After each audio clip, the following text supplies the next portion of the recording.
Kemofurs, it's Emiko back with this week's video. Just a shout out to my patron and subscribers, as you are all very supportive. I'm so excited that we have hit over 70 subscribers. Let's try to make it 100, okay? Also, by the time this video comes out, I would have started college, so if there are no videos 1 week, then that would probably be the reason why. And if you're wondering what I'm going to school for, it's animation. So hopefully I can start doing animation videos in the future. And just as I promised in last week's video, this video explains the meaning of kimono and Kemofur. This video might be a little long, but then again, most of my videos are, so I guess let's just get to it. If you are new to understanding the furry fandom, let's go over some terms that the average furry will know, or may not know for whatever reason. Number one is anthropomorphic. Anthropomorphic is something not human having human characteristic. It looks something like this. It's upright like a human, but is an animal, or may just have human characteristics, like clothes, or may just talk. Two is furry. Furry is someone who likes anthropomorphic animals that also classifies themselves as a furry. So even if you like Sonic or talking Disney animals, you're not automatically a furry. You can say yes or no. It's a choice. Otherwise, everyone would be a furry. Number three is fursona. Fursona is the character representing a furry's self. For example, Emiko is my fursona, as I have a strong connection with her. Number four is fursuit. Fursuit is the costume that brings a fursona to life and can fulfill a wish to transform. So basically, it's a cosplay of your fursona or of your character that is a furry. So what does kimono mean? If you're in the furry fandom, you have probably heard the term kimono to describe a type of furry or an art style. But I'm going to dig a little deeper, as you may run into it in anime and it may be used with a different connotation. Let's go over kimono that's used in different ways. Number one is the furry definition. Kimono meaning beast. In Japan, the kanji for kimono literally means beast or an animal. Nothing else really notable about it aside from the kanji meaning beast. Although don't confuse it for kimono, as that is something you wear. Something to note, however, is that keramono with the same kanji is used with a negative connotation. It refers to people that act like animals or savages. Same kanji but with a different pronunciation and connotation. Number two is kimono characters. A kimono character usually is referred in anime or a manga and is anthropomorphic, a half beast of sorts. This can include just ears and a tail or any variation. Although when it's just ears and a tail, this is known as kimono mimi, which translates kimono meaning animal, as stated previously, and mimi meaning ears. Interesting to note with this one is when referring to kimono characters, instead of using the kanji, they use katakana kimono. And number three, kemo. Kemo is kimono abbreviated, sometimes used when talking about art.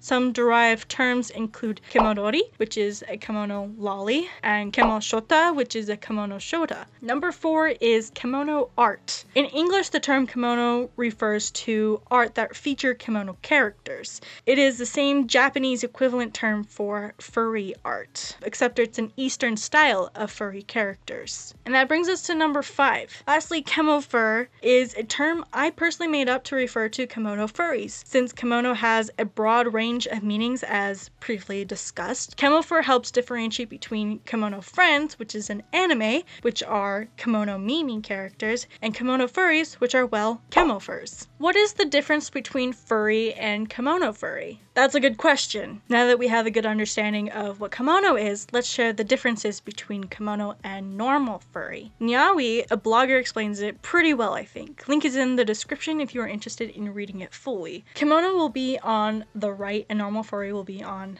the left. So number one, the main difference is how they are drawn. So let's compare and contrast. I'll be using bases as they represent the, well, base idea of each style. So here you have normal furry. This style usually has a long or more realistic sized muzzle and anatomy, even if it isn't completely realistic. It has a more accurate digitigrade look. Then here you have kimono style. It has a very anime style to it. Short muzzle, less realistic, bigger eyes, can have stubby paws or typically looks to have 3 to 4 toes. Not very realistic and is more cartoony, and proportions are exaggerated. Although, just like anime styles differ, the kimono style varies but is still recognizable as kimono instead of toonie or cartoon. Number 2 is how the characters are used. So normal furries have what is called a fursona, which is a character made specifically for them. As I explained previously, usually is a representation of themselves, a version of them as a furry animal. On the other hand, kimono is having a bunch of characters or a character that acts as your mascot, but is not necessarily a personification of yourself. Of course, you can have a kimono character be your fursona, but this is the main difference that is seen between the Eastern furry culture and the Western English furry culture. Like with Emiko, I would say she's my fursona because we have a strong connection in regards to personality that she is based off of and what she likes. However, I made her backstory different in a way that isn't completely relatable to me, that makes us separate from each other. Emiko is used like a character in a novel. Her feelings are not necessarily my feelings outside these videos. Along with Emiko, I made Ryu Okami, is another character that I have, and it follows with Emiko's backstory. So together they are a group of characters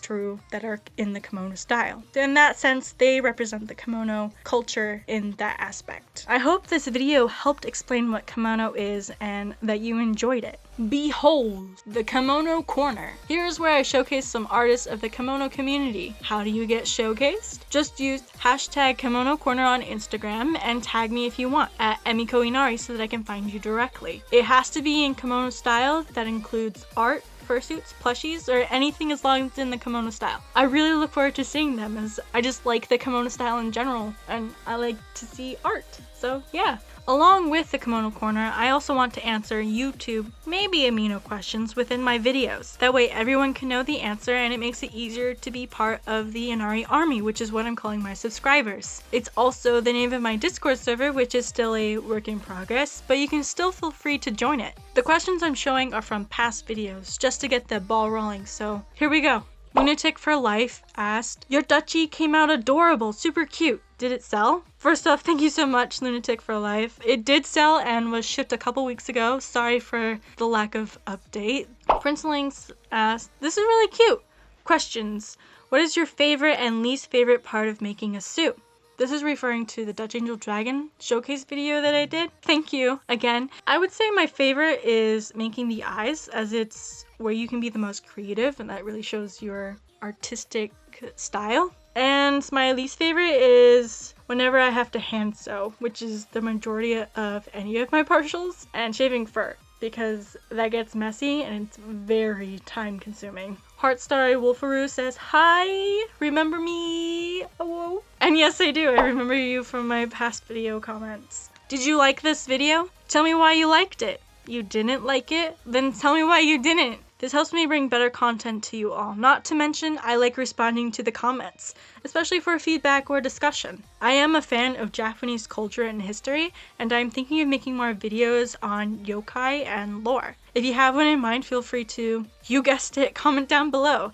These type of videos will be under The More You Know with Emiko. If you have any questions for me, I plan to do a Q&A series called Kemofur Q&A. It can be furry, kimono, anime, or fursuit related. Basically anything you're interested in or want to know about. Just comment down below on my YouTube channel as it's easier to find, or use the hashtag Kemofur Q&A to participate. You can comment even if you have a video suggestion. If you like what I do and want to support me, you can support me on Patreon or visit my merch shop. Both links are in the description. And thank you all for watching this week's video, and I'll see you next week. Bye!